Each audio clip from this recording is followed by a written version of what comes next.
Welcome everyone to Ascend's Women in Leadership with Wes Kao today. I am Shivani. I am the CEO and founder of Ascend. We offer an online leadership program for women.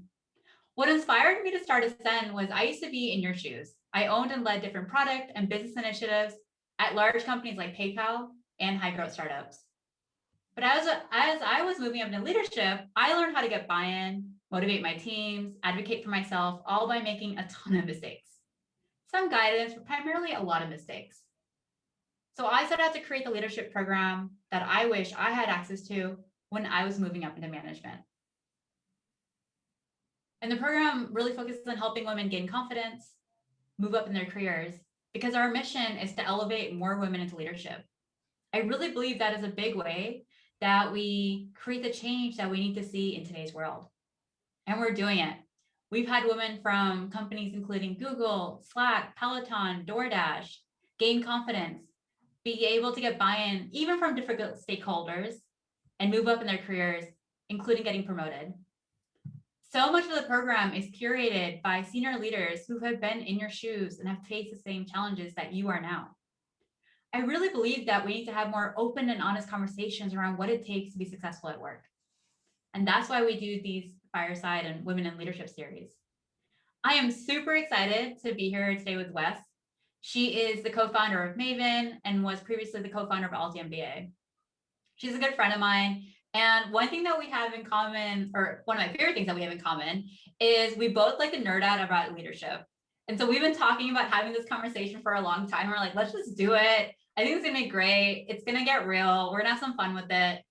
And, so today, Wes and I are going to talk for about 30 minutes. We're going to cover a lot of the topics that are probably on your minds. And then we'll take some questions from you. So throughout the chat, drop any questions that you have in the Q&A icon that is in the bottom right of your screen. You can add questions, you can upload questions. And we want this to be really valuable and fun for you. So as we're going through, if something clicks with you, if you really like something, if you've had experience with it, share it in the chat. Let us all know. That makes it way more fun. And just recognize that the Zoom default is when you hit something in chat, it just sends it only to panelists. So please remember to change that so it sends to panelists and attendees. With that, let's dive in. Welcome, Wes. This is going to be so fun. Yes. So Shivani usually asks the guest questions. So I'm going to flip the script a little bit and put you in the hot seat, Shivani. All right. So we're here to talk about transitioning from an individual contributor to being a manager for the first time. So I'm curious, what was your experience with that like? Yeah, ooh, that's a good one. For me, it was a pretty steep change. I would consider myself a very confident person, and I've embraced growth opportunities in the past. But when I got promoted to manager for the first time, I had a ton of self-doubt. I had never led a team before. I didn't know how to do a performance review. I wasn't sure if I'd be able to really help my team grow. I was so scared that I didn't even ask for a salary raise when I got promoted because I was afraid that if the company had to pay me more money, they would reconsider the promotion and maybe even demote me. And, so I sat with that like imposter syndrome for so many months. And about 3 months later, I realized I kind of had a reality check. I just finished working with a report on them developing a key skill. So I was a product lead at that time, and it was really about helping them understand how to communicate their ideas in a way that the engineering team would understand. We went through a ton of iterations, and I saw him grow through that. And that was a learning moment for me that, oh, wow, okay, I am actually capable of supporting my team. Yes, I still make mistakes, but I also recognize that that's normal. And I also realized that I was comparing myself to my manager, who was 15 years more senior than me, the CPO. And that's what I was using as a benchmark for where I should be. But I realized like that's actually not practical. I have many more years of experience to gain than compared to him. And I also realized that, in these moments, because we talk a lot about imposter syndrome in the leadership program, that we compare ourselves either to people who are more senior than us, or we compare ourselves to, we don't even know who we compare ourselves to, it's this black hole. And that was me. And so that really helped me gain confidence around it. Also recognizing that we're all new to management in the beginning, That seems obvious now, but it didn't seem obvious to me in the moment. I got so caught up in my own head. And so I went and asked for the raise, super nervous when I asked for it. I got it. And it was just like a moment filled with a lot of pride and happiness, but to be honest, disappointment also for myself. I should have asked earlier. And it really reminded me that we are the biggest advocate for ourselves. Like no one else is going to push harder than you will. And if you don't believe in yourself, then why should anyone else? So that, like, I definitely had a rocky start to management, and it served as so many good lessons that I was able to carry forward. I love that story. I feel like that fear of, are they going to demote me? Are they, are they just going to not want to work with me anymore? If you're negotiating for salary when you're joining a new company or a raise, I think that fear is very real. Do you have tips and advice if someone wants to have that conversation with their manager? How did you prepare for that conversation? And also, what was your manager's reaction? Because it was great that you got it, but how did that conversation actually go? Yeah, it was interesting. I think when I went to have that conversation, I made it a bigger deal in my mind and feeling like I was asking for a huge favor than it actually was. Like when I went and presented my case, and how I approached it was, talking about, here's what the scope of the new responsibilities are, here's all the value I've driven to date, and really justifying why I deserve to be paid more, bringing in some market data. And when I presented it, I thought I had this big buildup in my mind, but in that moment, he was like, okay, yeah, this makes sense. Let me take it back and like get back to you. And I was like, oh, that's it? Okay, yeah. And then I just waited. And then they came back and, they just had to go through the formal processes to make it happen. And so I think that was another learning for me. Like often what seems so important to our mind or like such a big deal is not necessarily, and you just have to ask. Yeah, that reminds me of one of my frameworks, which I call insecure vibes. So basically, insecure vibes are when you're going into a conversation where you're not really sure what the outcome is and you really want it to work out.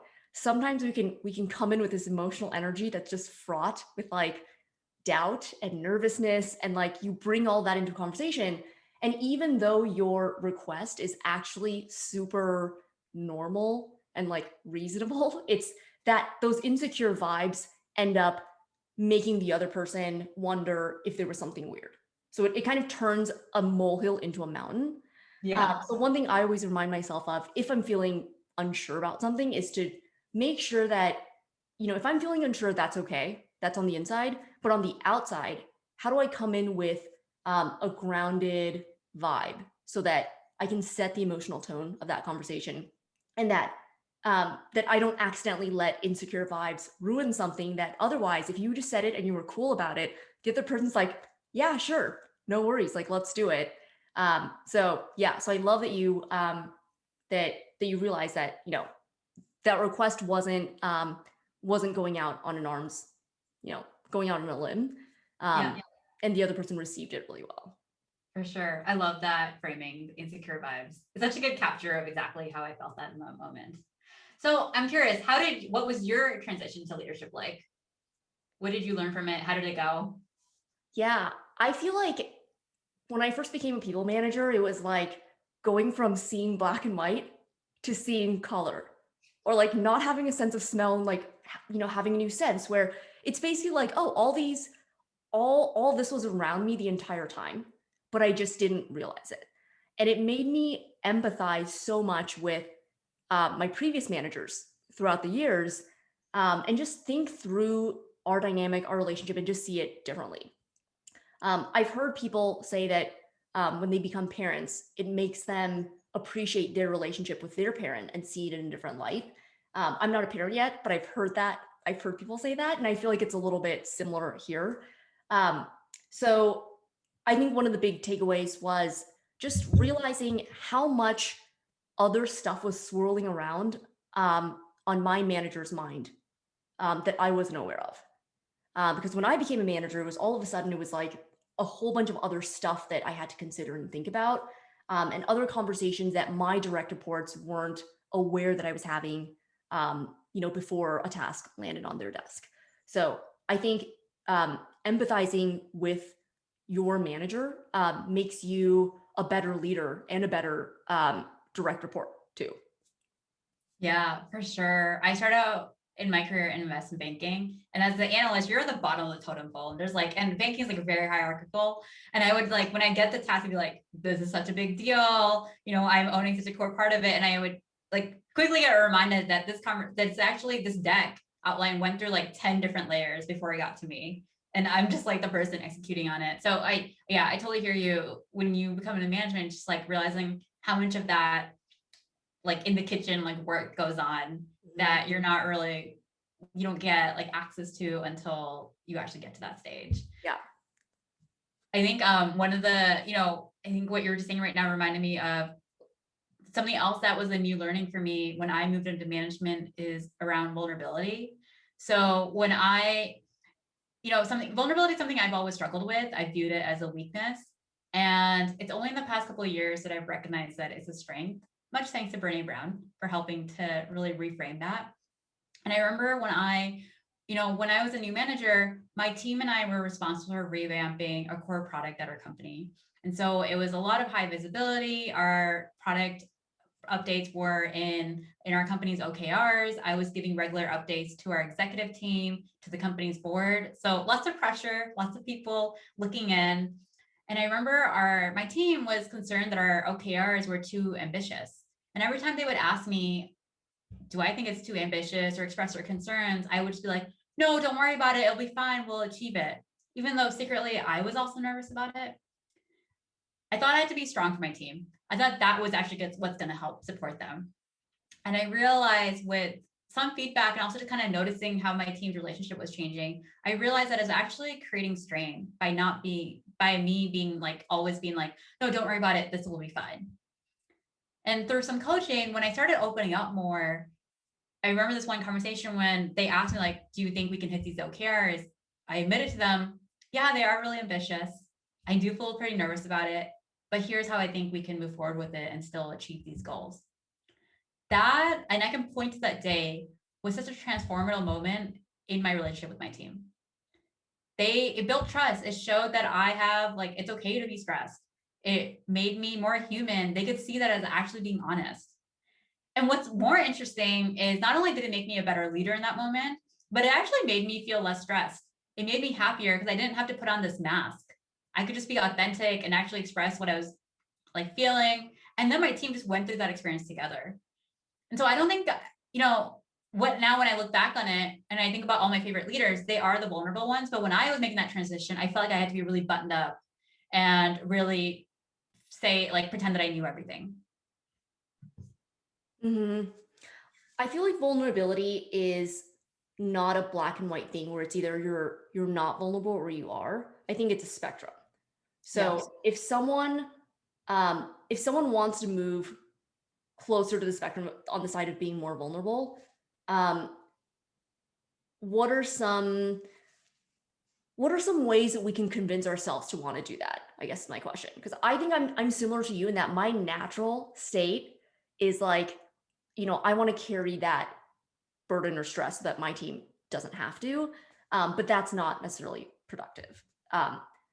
And at the same time, I think it doesn't mean just offloading on your team though.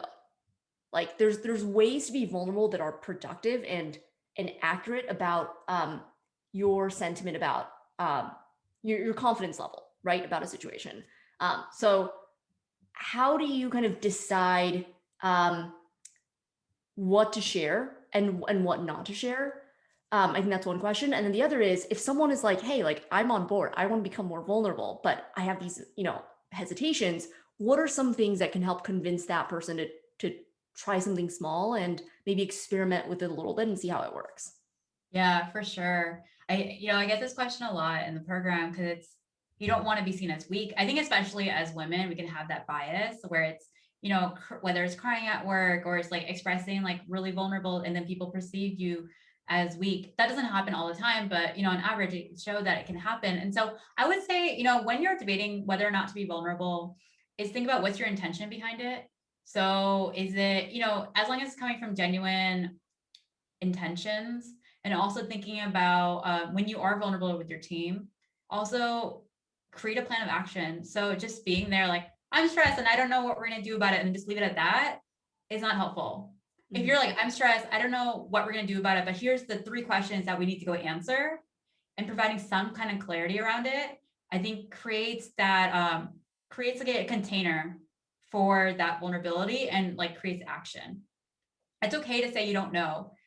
That's human. And I actually think it builds more trust in your team, and it shows that you trust your team because you feel comfortable opening up, and you set the culture. So if you're like, hey, this is a safe space, like I want everyone to like trust each other and be open with each other, but you're not, then that sends the wrong signal to people. I always talk about, in a team, how you handle that first moment of vulnerability sets a signal for like, what's that tone of your team is going to be. So I would say really thinking about like, what is that purpose of sharing that stress? And when you do share it, always create some kind of path moving forward around it, even if it's just proposing a set of questions or a plan to move forward if you don't have the answer. To your second question around how can you be more vulnerable? One thing is you have to want to be. So that you have to genuinely believe that vulnerability is a strength and not a weakness, because first it's your mindset shift that has to happen. Second, I would just test it out in a group of trusted colleagues. So someone that you trust, I would just be more vulnerable. Even, I remember in the program, I was catching up with someone and she was like, I had just joined a meeting this morning and my baby had just pooped on me. And I didn't know that when like my colleague asked me, how am I doing? I didn't know if I'd just be like, good, or be like, well, I just got shat on, so I'm okay. And it's like, and then she's like, I don't know what to do in the moment. I was like, well, just figure out what kind of tone do you want to set? And then 2, figure out like, how is that person gonna, like, how are they gonna hold it? And sometimes like with the small moments of vulnerability, just like take a risk with it. And then ask for feedback later. How did that go? Even confiding in your colleagues and your manager and be like, this is a skill I'm actually trying to work on. Can you give me feedback on it? People are gonna be a lot more forgiving if you're scared of ramifications, and they can help guide you. Because I think that's such a moment of when you show that in itself is being vulnerable, just being like, hey, this is something I want to improve on. Mm-hmm. And leverage that. What do you think? How would you approach it? Or have you been trying to learn yourself? Yeah. I love your idea about testing something with colleagues, people that you trust.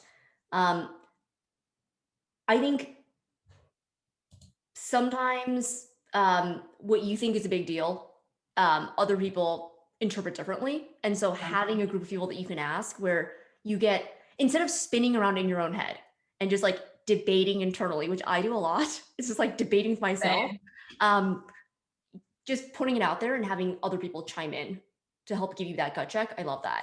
I think we've talked about in Ascend how there's a lot of opportunities to do that. So I'm curious, how is that kind of played out when someone, is putting something out there and wants a gut check? What are some, examples of feedback that they've gotten? Have people said like, yeah, that's, I would be offended by that, or, no, I wouldn't, or you're overthinking it, or, no, you're actually thinking about it the right amount. How does that kind of play out when you get all these women together and talking about a lot of these topics? Yeah, that's actually probably one of my favorite parts of the program. Because your learning just gets an exponential growth, because not only do you learn the theory and you go practice that work, but you also have a group now of like super smart women from all of these different like size companies, industries, and just like different types of roles. So you get this diverse set of perspectives. And so often someone will say something and they'll be like, for example, they'll be like, I'm trying to gain respect from this dominant personality at work. Like, should I say this? And someone else will be like, well, I am a dominant personality. I'm like, yes, that would work with me.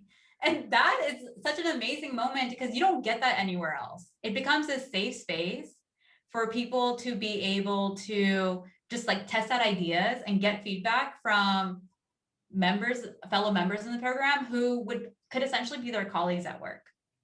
Or, oh, sorry, go ahead. You're going to say something. Oh no, I was just going to say, I think having those people that you can run ideas by on short notice is super underrated, and is, I think, a pretty big part of, like, I would attribute a lot of my success and wins to that, to having people where like on short notice, you just want to run something by someone right? And it's like, it's less formal than a mentor-mentee relationship, or like a coach, coachee relationship, or anything that's more formal and structured. I feel like a lot of times that person just doesn't have the context, the ongoing context of knowing you as a person. Whereas when you have a small group of friends that you trust, and they're savvy people who are strategic and like, have good judgment, and you can send them a quick text or send them a Slack message and say like, hey, here's what's going on. I'm about to say this. Like, what do you think? Like, right? Like, how would you interpret this? And having people say like, no, don't say that. This line, like that's going to rub the person the wrong way, or right. Like, and give that quick feedback. That's been such a big part of my working style, I would say. And it's really hard to find that if you, I don't know, like for me, it's been organic, right? So it's like, it's usually my husband, and I'll do that with him also. It's a couple close friends from over the years, a close coworker or former coworker. But it's so sporadic, and it's so serendipitous that I wish like there were there were a way where you could get that in a more systematic way, not just like, oh, these happen to be people I just kept in touch with and like, can text. So I love that your example, basically like when you do have a group of like-minded people together, you can all do this for each other. And then it becomes really mutually beneficial for everyone, both the person who's asking that question and the person who's answering, and everyone who's getting to watch and listen also benefits, because we're all kind of dealing with the same stuff, right? And the same set of challenges really at the core, miscommunication and convincing someone to do something and feeling misunderstood, and right, like, so having people where you can talk about those things with is super powerful. Yeah, for sure. People in the program love it so much, they'll often keep meeting with their circle group even after the program finishes. Because it's just this, like you said, like there is no other place where you get the systematic support where like a bunch of people who understand what you're going through, because they're going through the same thing. And the other thing I'd say, like what's been a really interesting pattern is just realizing how much we get into our own heads. And you were touching on this right now too. It's been really powerful for people to realize like, oh, wow, I'm not alone. A bunch of other smart, qualified women face the same exact challenges I do. And just having those people like pull you out and just be like, wait, let's just take a pause. And like, let's actually look at this objectively is so helpful. Yeah, I feel like half the battle is not kicking yourself and blaming yourself and self-flagellating when you have a challenge that you're dealing with. I personally deal with this all the time. Like something will happen and I'll just really beat myself up. I've been working on this and have gotten better over the years.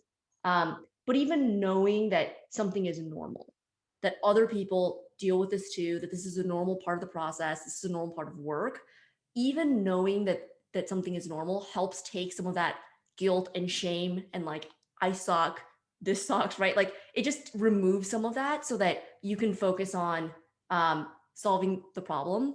But even aside that, like solving the problem is so utilitarian and like solutions focused, but like even aside from that, just having more ease and joy and like feeling better, right, about the situation, like that's equally important, because you can solve the problem and still feel heavy about it.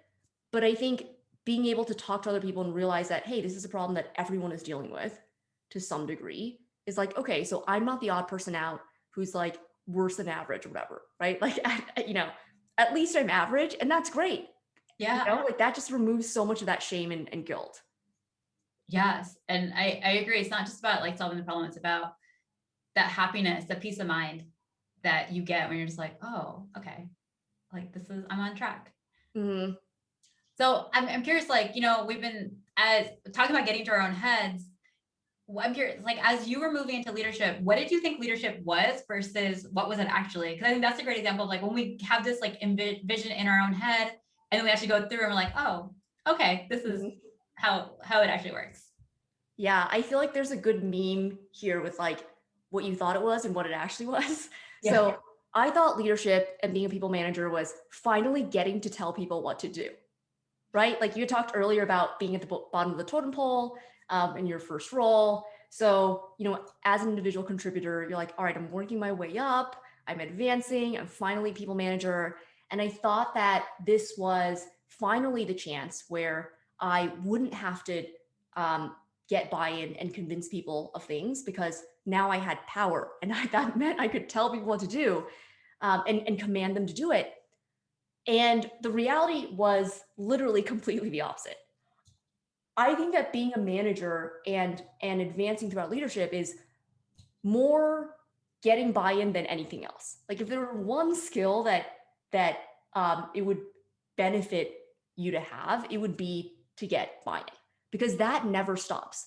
When, and not just with that first initial transition from being an IC into being a manager, but as you rise through the ranks and take on more responsibility, manage more people, the need to manage expectations, to sell your ideas, to get buy-in, that really becomes something that's so pervasive. So, not just managing down, but managing up, managing laterally. When I say managing up, I mean managing your boss, laterally as in managing your colleagues and other people at your level, managing down with your direct reports. This idea of needing to sell your ideas and convince people to want to do the thing that you want them to do, that's super, super important.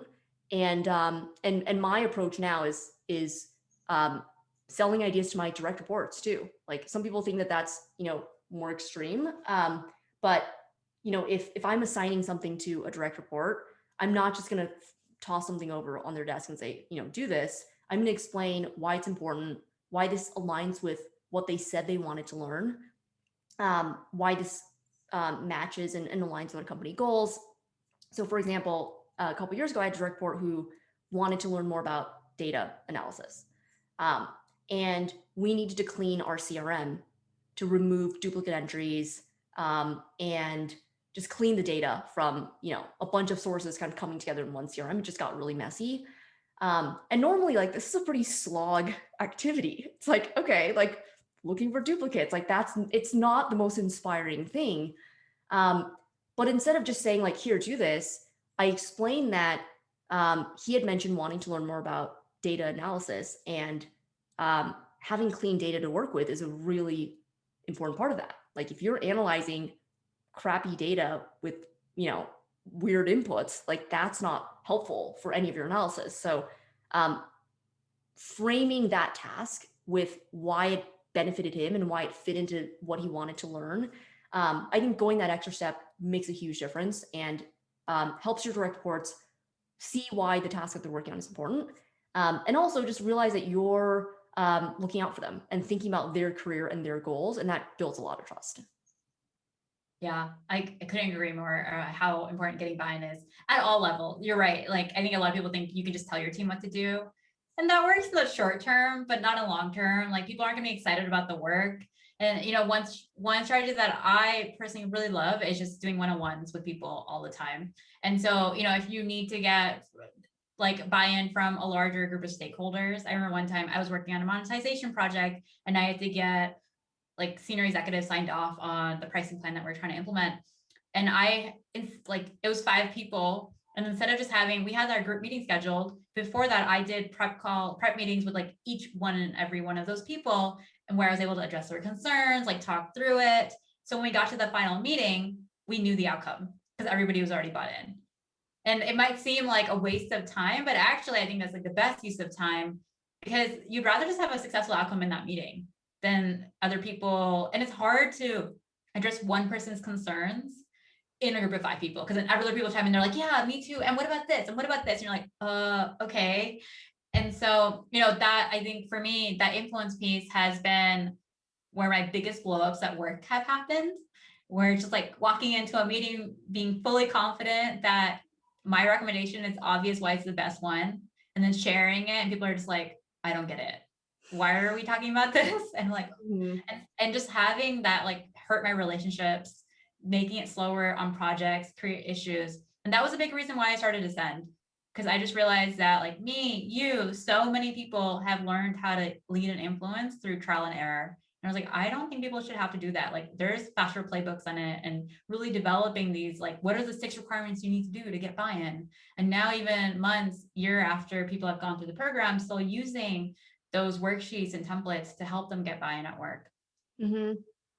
I think the thing that's so powerful about learning buy-in and learning how to influence at work is that it's really the same principles that you use throughout your career and that you learn when you're first starting to be a manager. But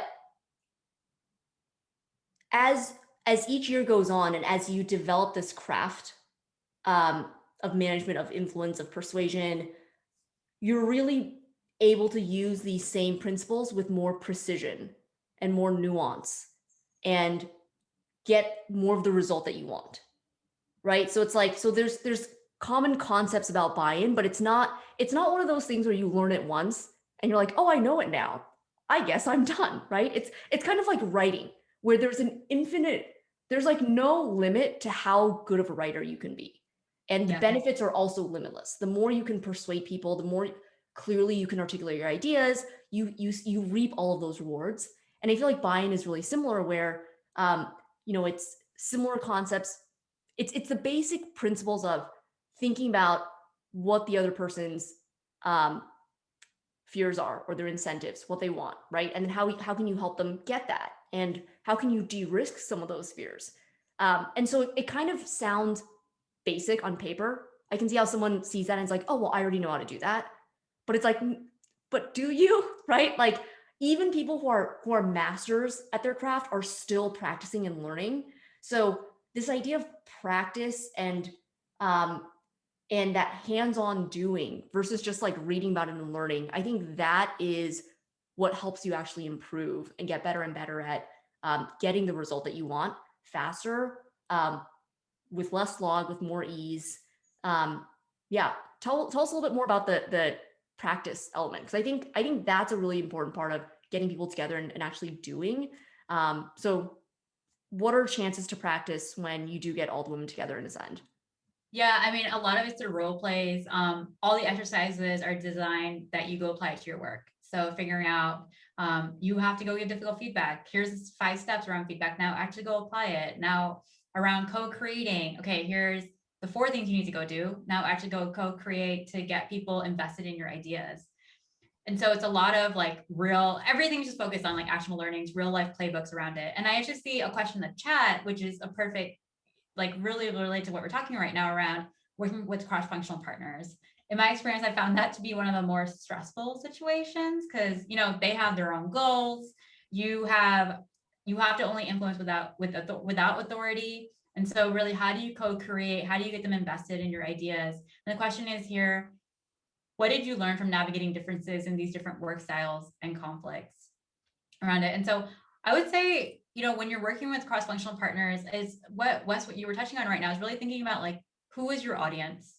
What do they care about? What are their concerns going to be? So if it's someone, thinking about like, okay, it's my cross-functional partner in sales, well, they're probably thinking about, how can I hit my quota? Or if it's someone in product and they're thinking about like, how do I improve the customer experience? How do we make sure we launch this product on time? And like, what do they care about? So making sure you're shifting, and that really, like, Wes, how you're talking about, like, it takes practice, just being like, oh, I know how to get buy-in.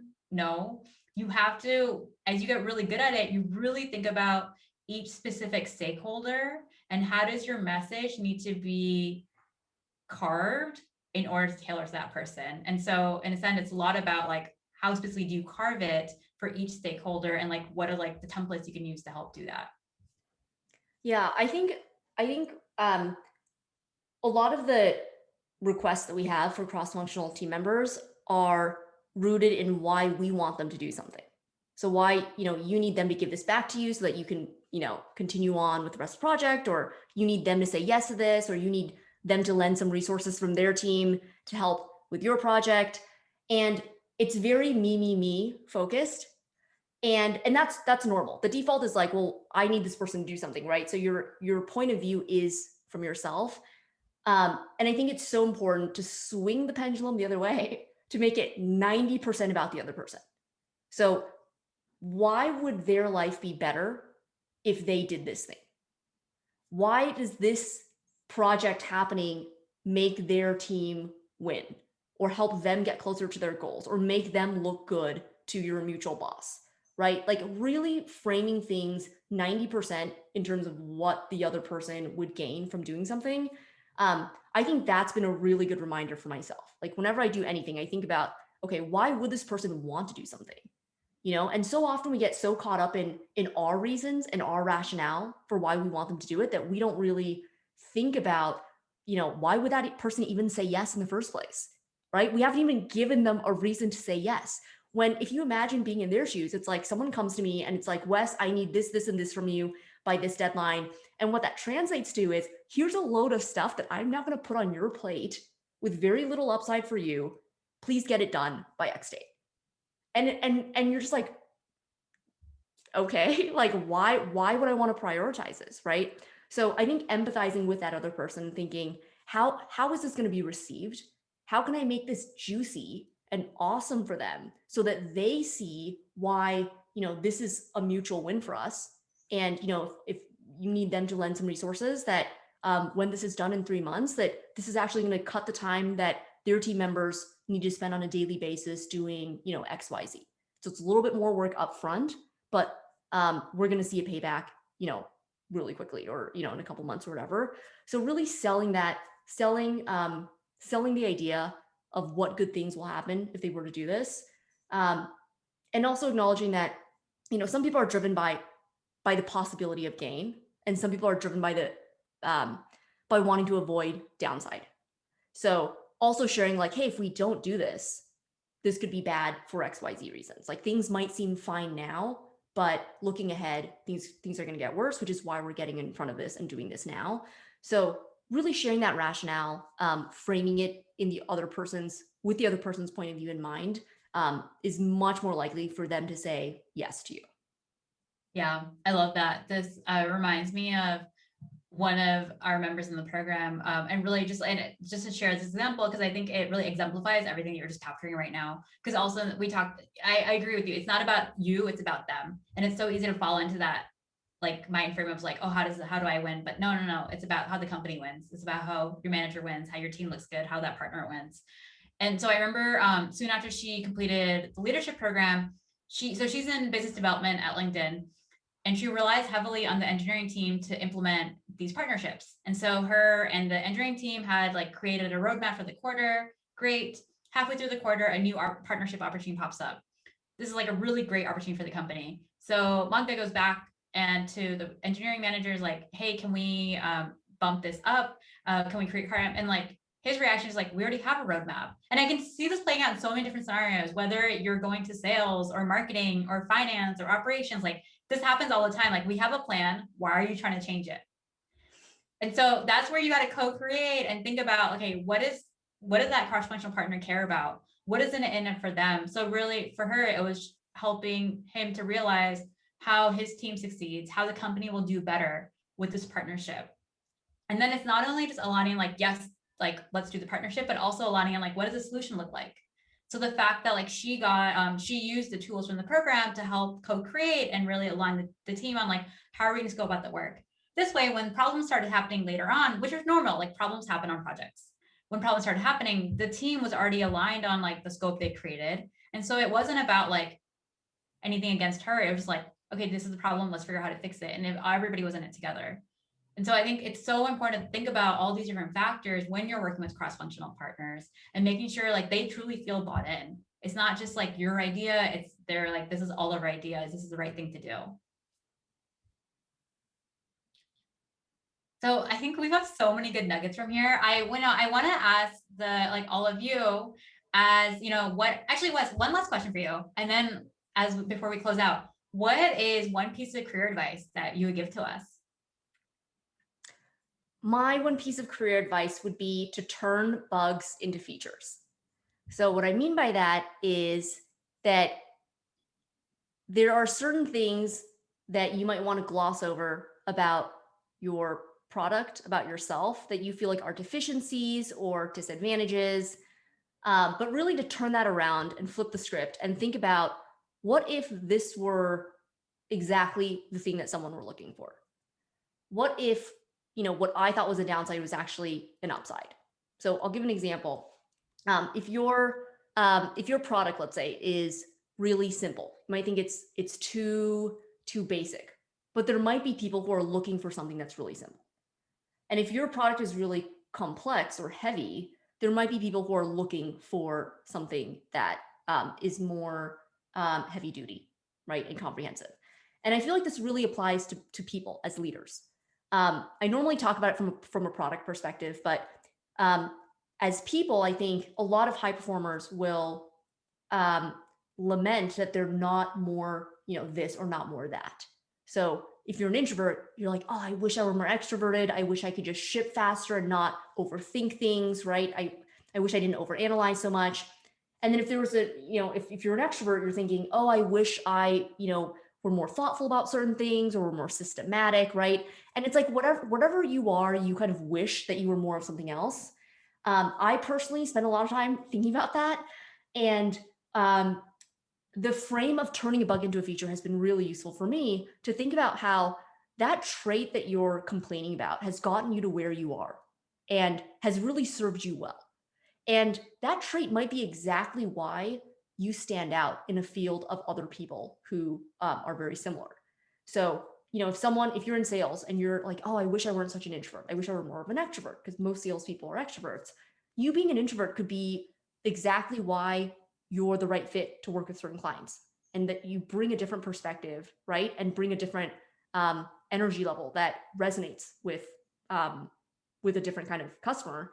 So turning a bug into a feature, I think whenever you start wallowing in self-pity about, oh, I wish I were this or I wish I were that, think about how you can turn that from a bug into a feature. I love that. I love that reframing around it, especially coming from since I used to be a former product person, I especially love that because to speak in my language, that's awesome. Before we close out, there have been so many good nuggets. I'd love to just share in the chat. What is your favorite takeaway from today? What is one thing that you want to remember around, maybe it was around struggling with imposter syndrome as you move up into management, realizing that leadership is not all black and white and super, you can't just tell people what to do. Maybe it's around vulnerability, turning a bug into a feature. Put your favorite takeaway in the chat.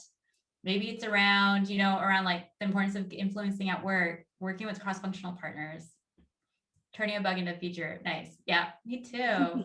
Perfect. And Wes, thank you so much for joining us. This has been really, really fun. This is awesome. Thank you so much, Vani. Perfect. Well, everybody, thank you for just all the great questions and the chatter.